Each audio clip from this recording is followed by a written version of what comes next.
فلا هادي له أشهد أن لا إله إلا الله وحده لا شريك له وأشهد أن محمدا عبده ورسوله صلى الله عليه وعلى آله وصحبه أجمعين. Amma batu, jamaah kajian Masjid Nurul Huda Merangkal Klobogodo, baik yang hadir secara offline di masjid ataupun hadir secara online lewat Zoom meeting.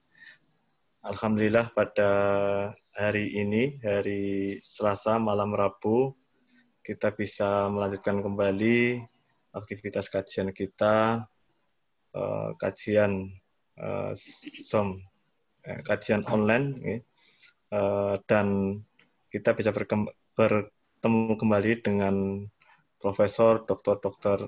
Rifki Muslim sebagai pembicara yang nantinya akan menyampaikan tentang peringatan Maulid Nabi menjadi hidup yang sehat ala Nabi, ala Islam, yang mudah-mudahan kita semuanya nanti bisa mengamalkan kajian yang disampaikan oleh Profesor Dr. Rifki Muslim.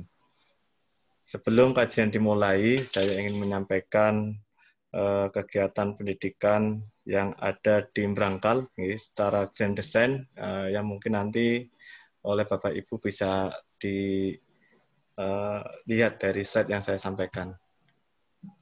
Bentar.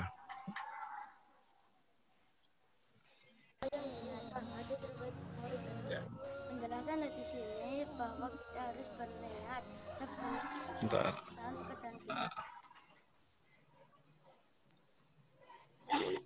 Bapak Ibu, jamaah yang hadir di masjid ataupun yang hadir lewat online, kita bisa menyaksikan tentang grand design pendidikan di Tanah Merangkal, yang alhamdulillah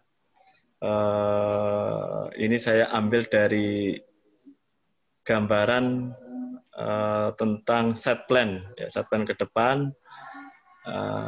Ini sungai sebelah barat masjid, dan sebelah ini bangunan masjid.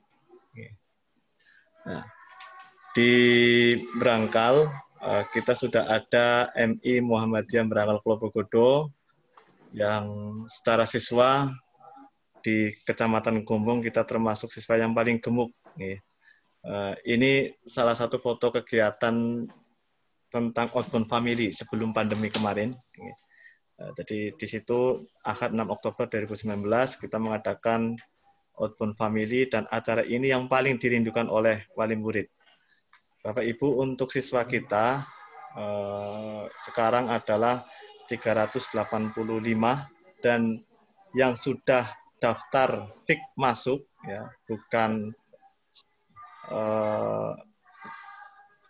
inden, ya, yang inden itu ada 56, tapi yang sudah mengambil formulir dan mengembalikan itu sudah 35. Sudah 2 kelas, sudah kelas kurang itu. Dan insya Allah nanti pasti akan banyak sekali, dan biasanya kita sebelum Desember sudah menutup pendaftaran, yaitu 3 kelas. Kemudian dari MI Muhammadiyah Klobogodo ini kemudian ada pesantren Tafid di Ponorogo. Nah, ini yang di Merangkal, dan ini satu kegiatan karena sedang di masa pandemi COVID-19, maka kegiatan sholat berjamaahnya kita mandiri. Ya, ini di ruang kelas. Nah, ada anak yang azan di sini, kita mendidik azan. Kemudian ini yang baju putih di depan ini sedang nanti persiapan menjadi imam. Nah, ini Bapak Ibu tentang pendidikan pondok pesantren, dan kita juga sedang membangun pondoknya, ya, di lahan milik yang diwakafkan oleh Bapak Mujahid. Ini keuangan yang masuk di bulan Oktober, keuangan wakaf, kecil banget ini kebetulan. Masuk 46.173.000, ya. Kekurang wakaf kita masuk total 558, dan kita masih kekurangan 600 juta sekian. Ya. monggo mungkin nanti dari Bapak Ibu yang hadir di masjid ataupun dari yang hadir secara online ya, sambil menunggu yang lain, wakaf kita masih menerima wakaf transfer ya, yang bisa kami layani lewat nomor rekening BRI cabang Gombong, nomor rekening 6687 01 009 001 530 atas nama Rumah Tahfidz Diponegoro. Ketika wakaf mohon konfirmasi ke nomor saya ya, 089 673 120 051 atau nomor Pak Puji Irianto 0852 2815 3938. Ini untuk pengumuman dan alhamdulillah pada hari ini pembangunan kamar mandi sudah finishing walaupun belum kita cat ya, masih tapi insya Allah sudah bisa dipakai itu saja untuk pengumuman Bapak Ibu, karena Bapak Profesor Dr. Rifki Muslim sudah hadir di antara kita dan jamaah haji secara online juga sudah mulai banyak. Untuk kajian, marilah kita bisa mulai. Kita awali dengan bacaan basmalah bersama. Bismillahirrahmanirrahim. Sebelum kajian dimulai, mohon kepada seluruh peserta untuk memutkan agar kajian tidak terganggu oleh suara Bapak Ibu yang hadir secara online. Kepada Profesor Dr. Rifki Muslim, kami persilahkan. Monggo.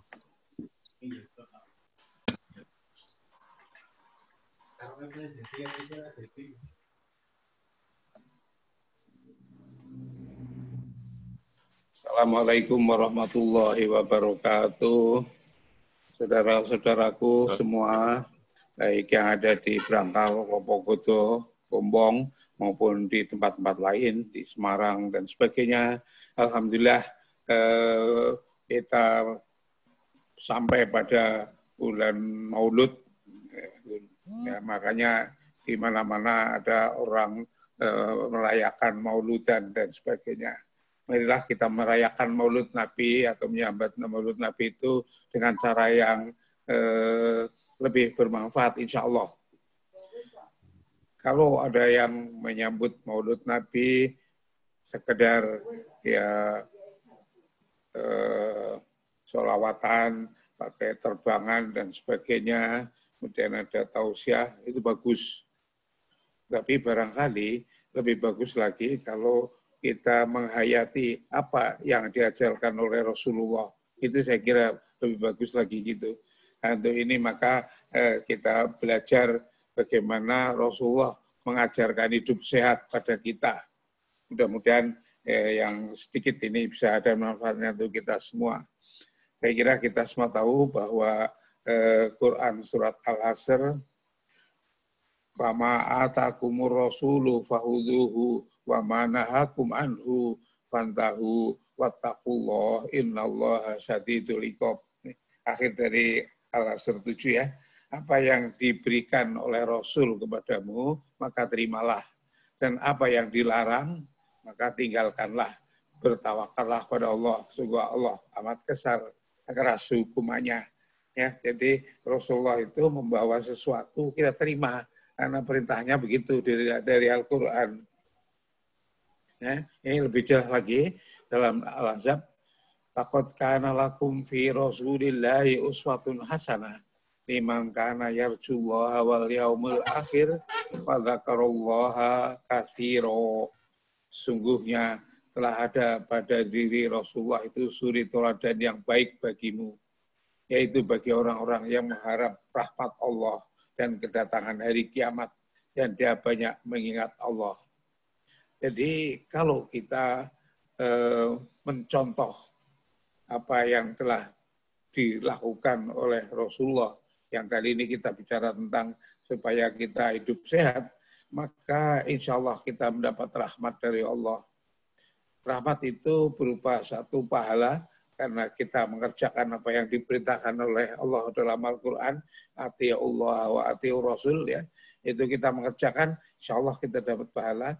Yang kedua, rahmat, kita hidup sehat karena kita mengerjakan apa yang telah dilaksanakan oleh Rasulullah, dan nyatanya Rasulullah juga hidup sehat dengan cara hidup beliau. Ya, mari kita lihat juga dalam Ali Imran. Qul in kuntum tuhibbunallaha fattabi'uni yuhibbukumullah wa yaghfir lakum dzunubakum wallahu ghafurur rahim. Katakanlah, jika kamu benar-benar mencintai Allah, ikutilah aku, Rasulullah, ya. Niscaya Allah mengasihi dan mengampuni dosa-dosamu. Allah Maha Pengampun lagi Maha Penyayang. Bapak-bapak, ibu-ibu, mas-mas, adik-adik, mbak-mbak, ya. Jadi rupanya kalau kita itu mencintai Allah, ya harus mengikuti apa yang diperintahkan Allah di dalam Al-Quran untuk mengikuti Rasul. Jadi tidak bisa kita mencintai Allah tapi kok ingkarus sunnah. Ingkarus sunnah itu orang yang tidak percaya pada sunnah, orang yang menganggap bahwa sunnah itu, ya itu kan zaman itu, zaman sekarang udah beda lagi gitu. Ya. Tapi jelas kalau kita mengikuti Rasul itu kita berpahala. Mari kita lihat berikutnya. Kita lihat dari penelitian ilmu kedokteran yang ada, ya, bahwa tubuh kita sehat apabila nutrisi dan minuman kita baik, ya. Bekerja dan istirahat seimbang, olahraga rutin, tidur cukup. Kemudian jiwa, ya, sehat, tidak iri dengki, tidak punya musuh, silaturahim baik, hidup bahagia, dan sebagainya. Dan yang ketiga, itu beriman atau trust. Itu orang yang rajin ibadah, taat berdoa. Ternyata ada penelitian kedokteran, bahwa orang yang rajin beribadah, ini penelitiannya di Amerika, sehingga di sana itu orang yang beragama Islam, yang rajin beribadah ke masjid, kemudian yang beragama non-Muslim, ya ke tempat ibadah mereka, itu kemungkinan sakit jantung lebih sedikit, kemungkinan tekanan darah tinggi lebih sedikit, dan sebagainya. Jadi yang jelas lebih sehat. Mari kita lihat, ya. Inilah Rasulullah, beliau itu adalah orang yang sehat sepanjang umurnya. Hanya 2 kali sakit, yaitu pada waktu diracun orang Yahudi dan pada waktu menjelang wafatnya.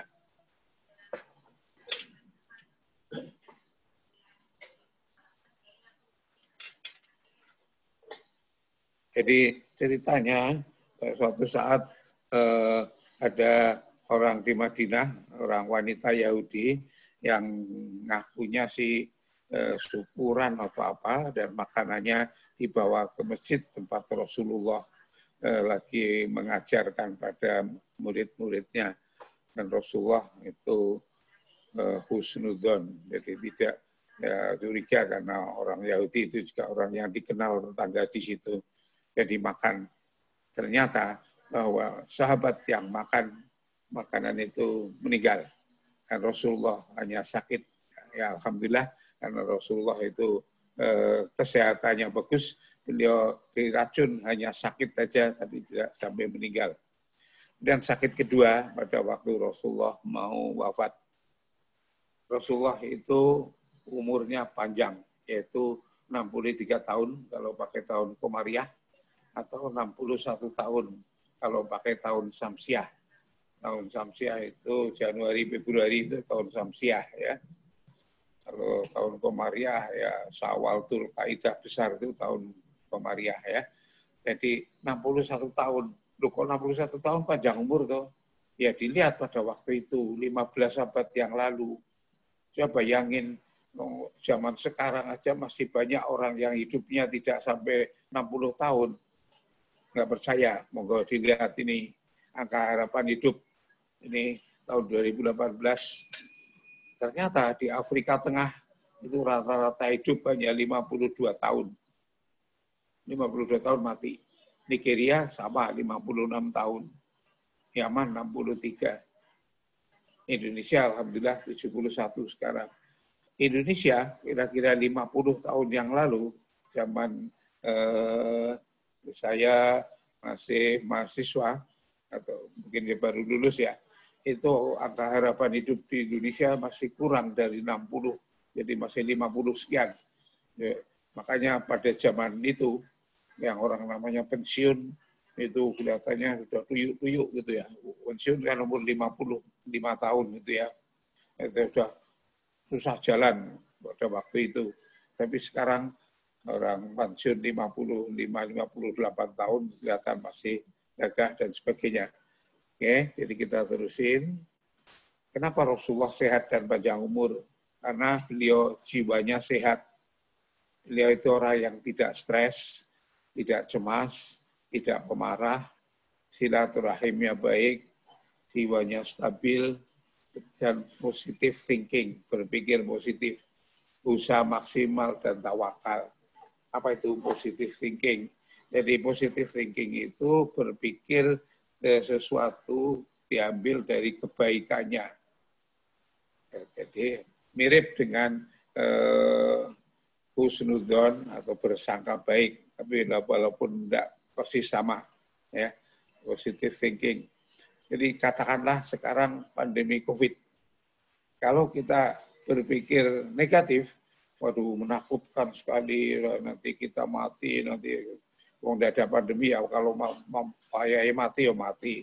Rasulullah itu zaman itu kan ada pandemi juga di daerah Rasulullah sana, bahkan hadis tentang lockdown itu kan dari zaman Rasulullah.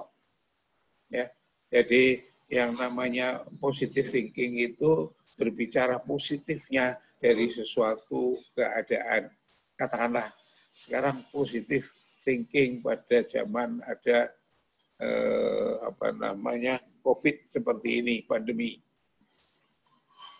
Salah satu yang paling gampang ya adalah silaturahim sekarang bisa pakai Zoom. Dulu saya ngajar di Brangkal, saya pakai mobil 5-6 jam baru sampai ke Brangkal, ngajar 2-3 jam, kemudian balik ke Semarang sampai malam. Nah, ini sekarang kan cukup duduk di rumah, bisa share ilmu bersama-sama. Jadi itu salah satu segi positif daripada pandemi. Masih banyak lagi enggak? Banyak. Dulu orang pakai nikob, pakai cadar, dicibir. Termasuk orang Islam juga mencibir. Kenapa perempuan pakai cadar kayak orang Arab? Sekarang semua orang laki perempuan pakai cadar, pakai masker. Kalau tidak pakai masker di jalan bisa ditangkap polisi. Bapak-bapak, ibu yang dirahmati Allah, kesehatan Rasulullah itu baik dan panjang umur. Karena beliau itu kebersihan lingkungan dan tubuh bagus, makanannya halalan thayyiban, secukupnya, tidur cukup, olahraga teratur, sayur dan buah cukup, sistem kesehatan baik. Apa yang disebut makanan halalan dan thayyiban? Sudah berkali-kali yang namanya halal itu bukan hanya zatnya saja halal. Misalnya daging sapi halal, daging babi ya haram. Ada enggak yang halal tapi tidak thayyib? Ada daging sapi. Daging sapi kok tidak thayyib? Kenapa? Halal tidak thayyib? Ya, karena misalnya mencuri, ya, atau uangnya dari perbuatan yang jelek, perbuatan yang tidak benar, perbuatan yang haram dipakai untuk membeli daging. Jadi namanya halal tapi tidak thayyib, ya. Itu banyak sekali yang kita bisa pikirkan. Oke, kita terusin. Ini pola makan Rasulullah. Rasulullah itu makan untuk hidup, bukan hidup untuk makan. Makanya kalau dulu sebelum COVID, ini termasuk saya kira bagian dari hal yang positif dengan adanya pandemi COVID. orang itu dulu rame-rame makan di rumah makan dengan teman-temannya. Kalau dipikir berapa duit yang habis dengan cara seperti itu. Walaupun di sisi yang lain itu menghidupkan rumah makan dan sebagainya. Tetapi sekarang kan susah. Orang makan rame-rame di rumah makan kan takut juga. Nanti jangan-jangan ada klaster di rumah makan ini, banyak yang terkena COVID dan sebagainya. Ya, jadi makan itu hanya sekedar untuk hidup, bukan hidup untuk makan. Rasulullah bersabda, kita adalah kaum yang hanya makan bila lapar dan berhenti makan sebelum kenyang. Hadis ini diriwayatkan oleh Abi Dawud, tetapi menurut penelitian hadisnya dhaif walaupun matan atau isinya benar. Ini ada makan Rasulullah, monggo dilihat. Rasulullah itu biasa makan berjamaah. Jadi bukan hanya sholat aja berjamaah, beliau makan berjamaah. Berjamaah itu dengan keluarganya atau dengan teman atau sahabatnya. Jarang atau hampir tidak pernah Rasulullah makan sendirian. Sebelum makan cuci tangan dan duduk. Jadi kalau ada makan sambil berdiri itu ya salah, karena menyalahi perintah Rasul, menyalahi apa yang diajarkan oleh Rasulullah. Nah, ini termasuk barangkali salah satu sisi positif dari keadaannya COVID. Dulu kita terbiasa undangan pengantin, makannya sambil berdiri, ngobrol ke sana kemari dan sebagainya. Sekarang tidak ada lagi. Sekarang orang punya manten pun cukup hemat karena yang diundang cuma famili sedikit dan itu bisa duduk dengan enak di meja, bisa makan dan sebagainya. Begitu Rasulullah makan pakai tangan kanan, bukan pakai sendok garpu. Jadi mulai dengan bismillah, ambil yang dekat, jangan menyia-nyiakan. Jadi kalau kita kira-kira tidak senang pada suatu makanan, ya jangan ngambil banyak-banyak. Itu akan menyisakan. Yang menyisakan itu mubazir. Mubazir itu temannya setan. Kemudian Rasulullah kalau makan itu tumak ninah. Tidak tergesa-gesa, tapi juga tidak lambat. Yang namanya tumak ninah itu ya sedengan itu ya. Dimake makannya dengan tenang, dimakan dengan enak dan sebagainya. Kemudian kalau makan bersama-sama berjamaah, jangan memperhatikan teman makanannya yang di sebelah kita atau di depan kita. Sepertinya kita mencurigai, kepingin menyelidiki dan sebagainya. Itu Rasulullah mengajarkan kita jangan melihat teman yang lagi makan, akan mengganggu. Kemudian jangan mengunyah dengan keras atau gelegean atau sendawa dengan keras dan sebagainya. Ya. Kemudian setelah selesai Rasulullah selalu hamdalah. Ini makan dan minum tidak boleh berlebihan. Al-A'raf 31. Wahai anak Adam, pakailah pakaianmu yang indah setiap kamu ke masjid, makan dan minumlah, tapi jangan berlebihan. Sungguhnya Allah tidak menyukai orang yang berlebihan.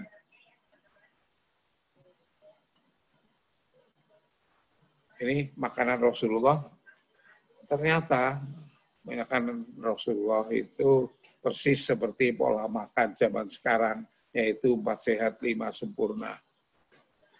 Beliau 4 sehatnya itu karbohidratnya roti dan bubur dari gandum, bukan dari terigu.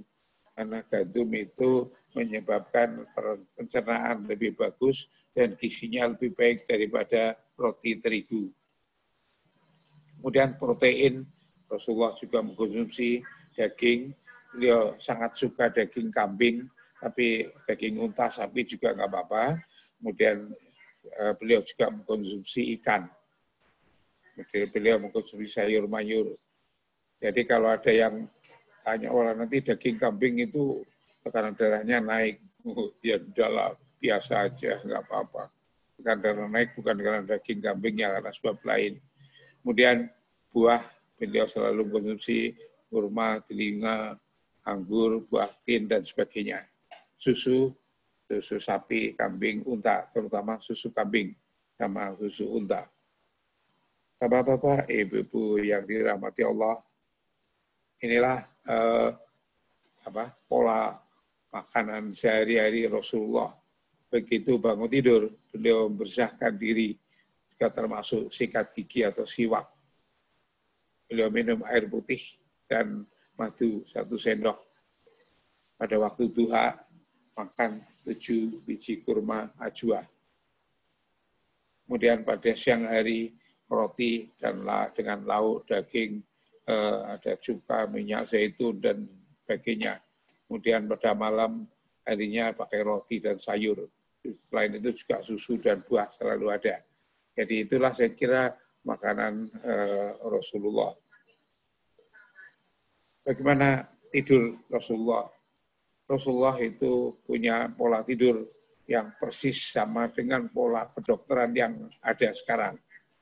Beliau ba'da isya, hanya bicara sebentar dengan keluarga lalu tidur. Jadi kalau isya itu di Indonesia itu jam 7 atau kurang, kalau di Madinah isya itu jam 8 atau lebih. Dan jam 9 Rasulullah sudah kira-kira sudah bisa tidur, kemudian sepertiga akhir malam bangun, jadi sekitar jam 2-3 pagi. Maka lama tidur beliau sekitar 6-7 jam. Kemudian lanjutkan dengan tahajud, tadarus, sholat subuh, dan seterusnya. Ya. Ini penelitian tentang tidur. Penelitian itu di jurnal Sleep Medicine tahun 2011. Ternyata bahwa lama tidur terbaik 6-7 jam. Bila tidur lebih dari 8 jam, akan lebih cepat mati. Juga tidur kurang dari 5 jam, terbiasa seperti itu, juga akan lebih cepat mati. Ya, monggo, saya kira kita tidak kepingin mati karena soal tidur, monggo usahakan tidur itu 6-7 jam. Kemudian keseimbangan hidup Rasulullah, tidak bekerja dan beristirahat. Beliau adalah orang yang pekerja keras Rasulullah. Beliau istirahat dan rileks pada waktu sholat zuhur, lalu bekerja lagi. Kemudian istirahat kedua pada waktu sholat asar, lalu bekerja lagi sampai hampir sebelum maghrib. Ya, beliau itu cara kerjanya seperti itu. Masyirul muslimin wal mu'minat, ternyata bahwa Rasulullah itu biasa olahraga. Di Pirsani ternyata Rasulullah itu olahraga jalan kaki atau lari.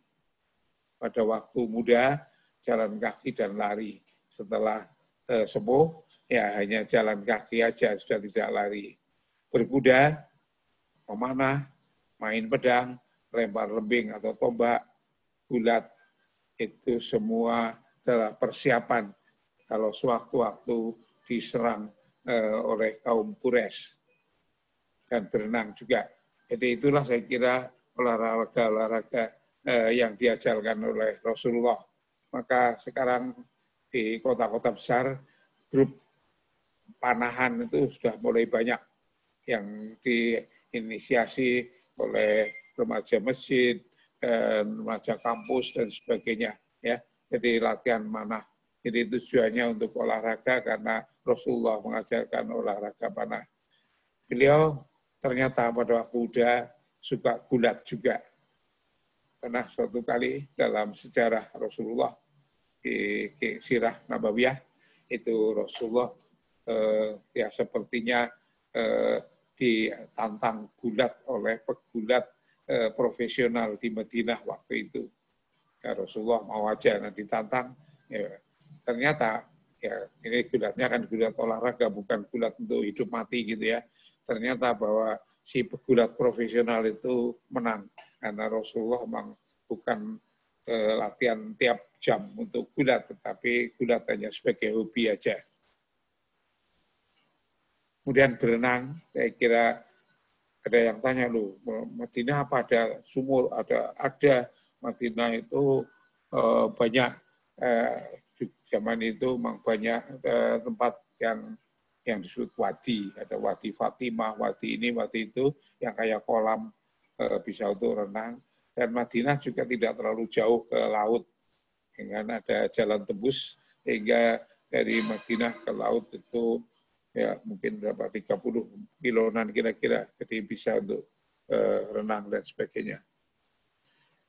Ini Rasulullah bersabda, barang siapa menghidupkan atau mengikuti sunnahku, sungguhnya ia mencintaiku. Barang siapa mencintaiku, maka ia akan bersamaku di surga. Alhamdulillah, Bapak-bapak, Ibu-ibu, saudara-saudara, mari kita mencoba mencintai Rasulullah. Bukan hanya gembar-gembor saja, sholawatan, tapi tidak mengerjakan apa yang telah disunahkan oleh Rasul. Ya bayangkan aja kalau ada orang laki-laki yang masih muda mencintai seorang gadis yang diharapkan jadi istrinya. Dia hanya teriak-teriak saja, saya mencintaimu, dia nulis, dia mencintaimu, tapi tidak ngapa-ngapain, tidak mengadakan pendekatan ke gadis itu, tidak berbuat kebaikan pada gadis itu, yang mana mungkin dia bisa bersama gadis itu. Atau seorang anak mencintai orang tuanya, dia hanya menyanjung orang tua saya, bagus begini, orang tua saya begini, orang tua saya ini. Tapi dia tidak pernah mengerjakan apa yang dikerjakan oleh orang tuanya, kebaikan-kebaikan. Ya percuma aja. Jadi makanya mencintai Rasulullah itu yaitu dengan mengerjakan sunnahnya. Jadi makanya judulnya hari ini kan saya memperingati Maulid Nabi dengan mengerjakan apa yang dikerjakan oleh Rasulullah untuk supaya sehat. Ya. Yeah. Kita lihat Rasulullah itu pengobatannya itu baik. Ya. Kita lihat Rasulullah pengobatannya dengan tibu nabawi. Tibu nabawi itu cara pengobatan Nabi. Ada dua macam, tibul wikoi atau preventif, pencegahan, yaitu dengan gaya hidup, pola makan, pola tidur, ya. Kemudian tibul ilaji, kuratif, yaitu dengan pengobatan. Inilah tibul ilaji yang pertama kali yang disebut oleh dalam hadis adalah habatus sauda atau jintan hitam. Rasulullah bersabda, sungguhnya dalam habatus sauda terdapat penyembuh obat dari segala macam penyakit kecuali asam. Sahabat bertanya, asam apa ya Rasul? Kematian. Jadi sakit apapun obatilah dengan habatus sauda. Masa sih begitu? Ya, kita lihat nanti. Insya Allah nanti Anda percaya. Hadisnya ini sahih Bukhari Muslim. Inilah kalau kita lihat habatus sauda itu atau jintan hitam itu komposisinya ini nikelon, timol dan macam-macam ya. Komposisi kimia di dalamnya. Nah, ini penelitian dua orang yang neliti, Farida dan Maksum. Habatus sauda itu merupakan imunomodulator yang menaikkan sistem imunitas tubuh. Jadi imunitas tubuh naik, makanya orang lebih sehat.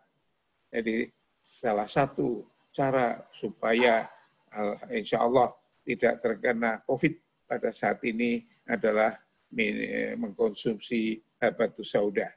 Karena insya Allah akan imunitas tubuh kita naik. Ini penelitian lain, imunomodulator effect of Nigella sativa, ini jurnal internasional tahun 1999, Nigella sativa atau jintan hitam menaikkan sistem imunitas tubuh dengan kuat, jadi mencegah infeksi kuman dan virus. Makanya untuk mencegah COVID, salah satunya adalah dengan mengkonsumsi habatus sauda. Ini penelitian lain. Ini Habatus sauda menaikkan sistem imunitas tubuh, mencegah penyakit virus dan penyakit bakteri atau kuman. Ini penelitiannya di tempat yang lain. Jadi yang tadi yang penelitian pertama di Indonesia, kemudian yang kedua ini yang di Indonesia, ini yang kedua ini di Timur Tengah. Ini kalau nggak keliru di India atau Pakistan. Nah, ini secara garis besar, saya nggak tulis satu persatu, jadi garis besarnya aja bahwa yang namanya jintan hitam itu sudah diketahui, diteliti di kedokteran, itu membantu pencernaan, menurunkan kolesterol, membunuh sel kanker, infeksi, obat untuk infeksi, kerja otak lebih baik, memori lebih bagus, tidak mudah pikun, mencegah radang lambung atau sakit mah, mencegah jerawatan, anti keracunan, kemudian kencing manis atau diabetes, obat alergi, dan sebagainya. Jadi banyak banget, itu masih, dan lain-lain, masih banyak. Ini saya tulis penyakit-penyakit yang sering ketemu. Jadi kalau ada orang rematik, lututnya itu sakit, untuk sholat aja susah, harus dengan duduk sholatnya, ya, coba aja, insya Allah dengan habatus sauda, pelan-pelan nanti akan membaik. Inilah pemakaian habatus sauda. Kalau orang muda, itu setengah sendok teh biji jintan hitam, atau kira-kira 2 kapsul biji itu ada yang di kapsul, maka kapsul habatus sauda, atau ada yang dibuat minyak, dibikin kapsul isinya minyak, diminum pagi sore. Ya. Kalau saya pribadi mungkin menganjurkan yang biji habatus sauda, bukan yang minyak aja. Kenapa? Ya kalau namanya minyak habatus sauda itu takutnya yang jual itu nanti dipalsu, sehingga minyak kelapa atau minyak goreng dimasukkan ke situ, mana kita tahu sama minyaknya. Apa namanya, air zam-zam aja dipalsu. Ya, jadi sampai sebegitunya orang cari duit. Oke, kemudian kalau orang tua, maka 2 kali 1 sendok teh yang berupa biji, atau 2 sampai 2-3 kapsul yang isinya biji, atau 2 kali 1 kapsul yang minyak. Itu untuk menjaga kesehatan. Untuk obat, dosisnya bisa 3 kali, bisa 4 kali, dan jumlahnya bisa lebih banyak. Ya, jadi memang tiap-tiap orang berbeda. Yang berikutnya, Rasulullah itu sehat karena beliau mengkonsumsi madu. Tadi kan pada waktu bangun tidur setelah siwak, beliau mengkonsumsi madu bersama-sama dengan air. Ya, dalam surat An-Nahl, ya. Kemudian makanlah dari tiap-tiap macam buah-buahan dan tempuhlah jalan Tuhanmu. Ya, jadi isinya bahwa dari perut lebah itu keluar madu yang bermacam warnanya, terdapat obat bagi manusia. Jadi kita percaya madu itu obat. Ya. Ini hadis Rasulullah bersabda, kesembuhan itu ada pada 3 hal, yaitu bekam, minum madu, dan besi panas atau kayi. Dan aku melarang umatku untuk yang dengan kayi. Jadi kalau kayi itu besi dipanasi, setelah panas ditempelkan yang di tempat sakit. Ya, itu kalau panasnya kebangetan ya lonyot semua kulitnya gitu ya. Mestinya hanya sedikit panas tapi ditempel. Makanya Rasulullah melarang pakai kayi karena kita nggak tahu memanaskannya kelamaan, ditempelkan bukan sembuh, tapi malah luka karena luka bakar. Ini penelitian tentang madu. Ini penelitiannya di Taiwan kalau nggak keliru, tapi ada seorang Islamnya yang ada di situ, Adnan, yang lain orang-orang Taiwan meneliti tentang madu sebagai bahan yang mengandung antioksidan yang menyebabkan tubuh lebih baik.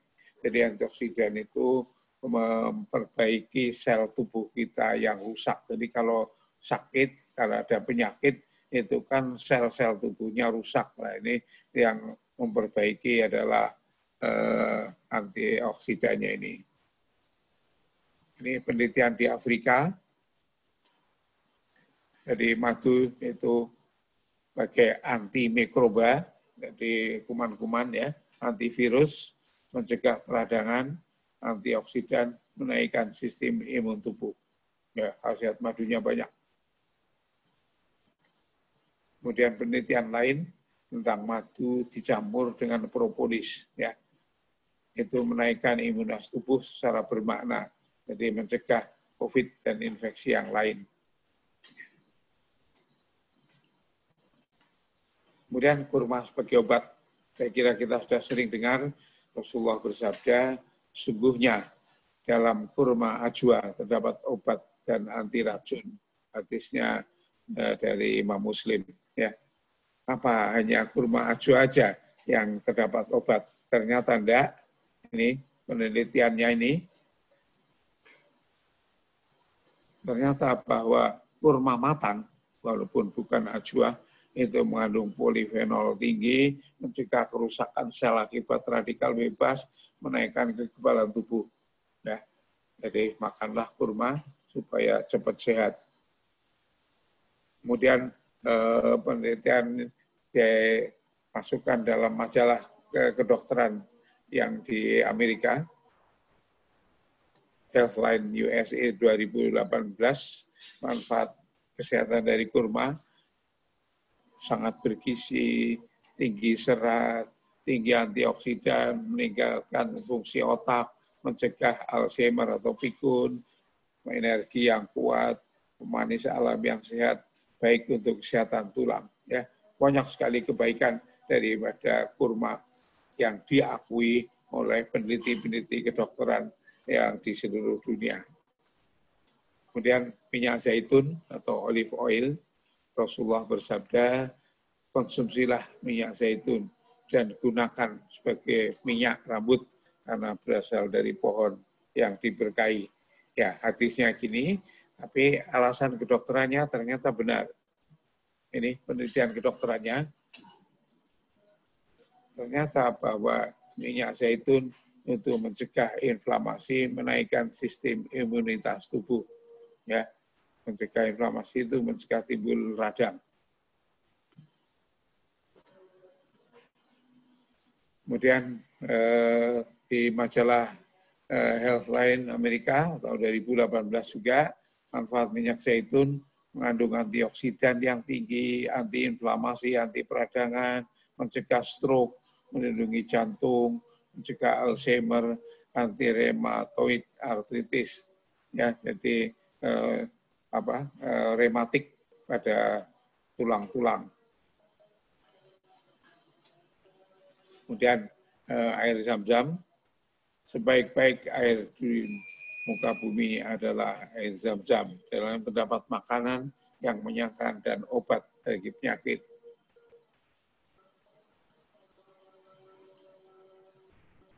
Ini ada hadis, air zam-zam sesuai dengan niat peminumnya.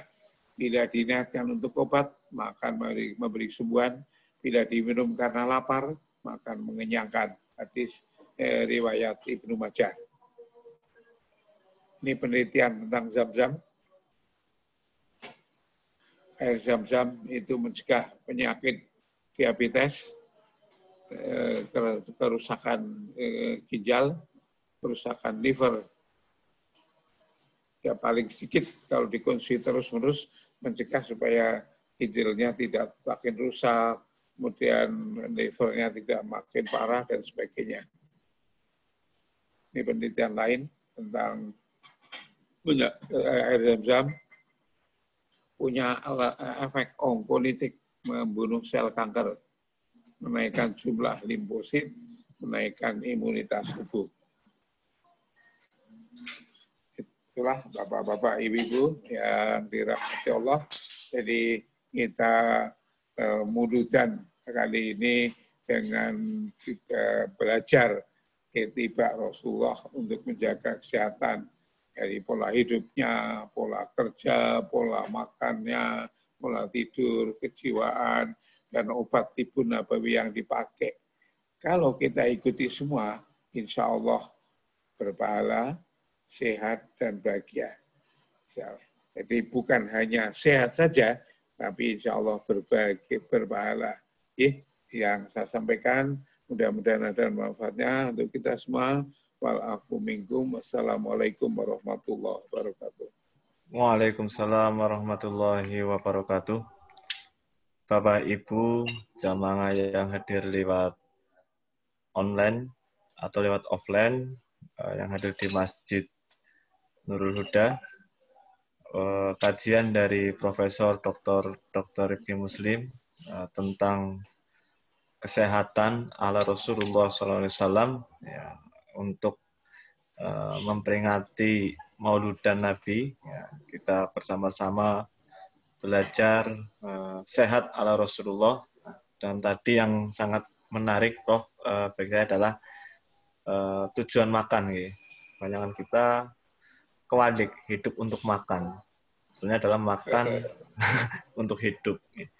Baik, untuk jamaah kajian, silahkan bagi yang ingin bertanya tentang materi atau mungkin tentang kesehatan, bisa lewat chat atau mungkin bisa bertanya langsung dengan meng-mute-kan kembali. Ya.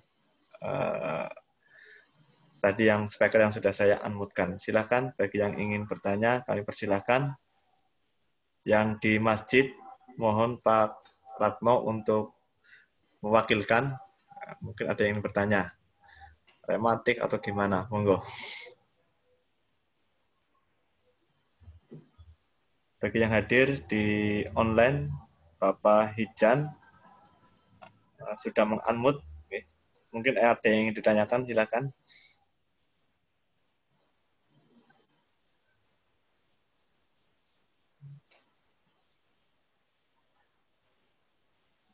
Saya rasa mungkin sudah paham semua, Prof. Ya, sudah jelas, gamblang. Ya. Nanti bagi hadirin yang hadir secara online yang menginginkan materi kajian ini, bisa WA langsung ke nomor kami. Nomor WA 089 673 120 051. Kami ulangi lagi, 089 673 120 051. Atau kajian bisa diputar ulang nanti lewat akun YouTube Miko TV atau Facebook MI Muhammadiyah Berangkal Bobogodo. Itu insya Allah nanti kajian akan kami siarkan ulang lewat Facebook atau lewat akun YouTube. Seperti itu. Ya, ini Pak Nur. Prof. Ya, untuk teman-teman yang mungkin mau menanyakan tentang kesehatan mungkin terlalu pribadi atau ada apa-apa, silahkan WA langsung ke saya, bisa Japri atau bisa lewat grupnya Masjid Lopogodo, Masjid Berakal ya boleh. Jadi kalau ada pertanyaan tentang kesehatan dan sebagainya, silahkan lewat sana. Atau kalau yang tidak ingin diketahui orang lain, ya Japri aja ke saya, insya Allah dijawab. Oke. Saya bacakan nomor WA-nya Profesor, nggih, Prof. Ya, monggo. Atau bisa nanti Japri langsung ke Profesor Dr. Rifki. Nomor WA 081 129 615 2. Sebentar saya tampilkan di screenshot.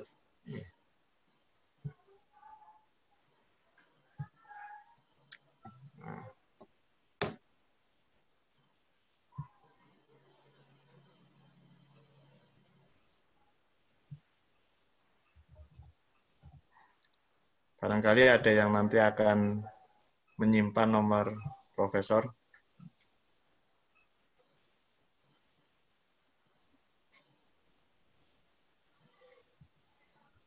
Nah, ini yang di bawah. Silakan bagi yang ingin menyimpan nomor profesor 081 129 6152. Nggih. Alhamdulillah, nggih. Kajian kita sangat menarik, nggih. Mudah-mudahan nanti Bapak Ibu yang hadir secara langsung di masjid atau yang lewat online ya bisa bersama-sama menjaga kesehatan, terlebih di masa pandemi seperti ini, nggih. Terutama dengan mengkonsumsi habatus sauda atau jintan hitam. Insya Allah di daerah kita di Kebumen atau mungkin di Indonesia sudah banyak sekali jintan hitam. Untuk kurma insya Allah juga sudah banyak. Jadi untuk bisa sehat tidak terlalu sulit. Seperti itu Prof. Ya, monggo. Yeah. Itu saja yang bisa kita sampaikan pada kajian malam hari ini. Kurang lebihnya saya sebagai pembawa acara mohon maaf apabila dalam membawakan acara banyak sekali kekurangan dalam membawakan acara ini. Kita tutup kajian dengan doa penutup majelis. Subhanakallahumma rabbana wa bihamdika asyhadu an la ilaha illa anta astaghfiruka wa atubu ilaik. Wabillahi taufiq wal hidayah. Assalamualaikum warahmatullahi wabarakatuh. Waalaikumsalam warahmatullahi wabarakatuh. Saya izin untuk sholat dulu, Prof.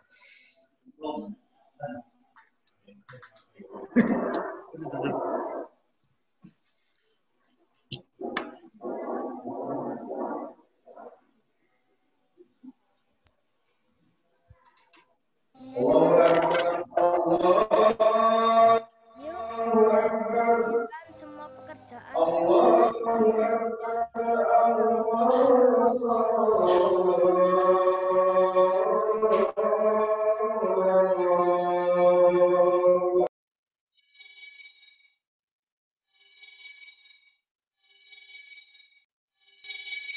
Access granted.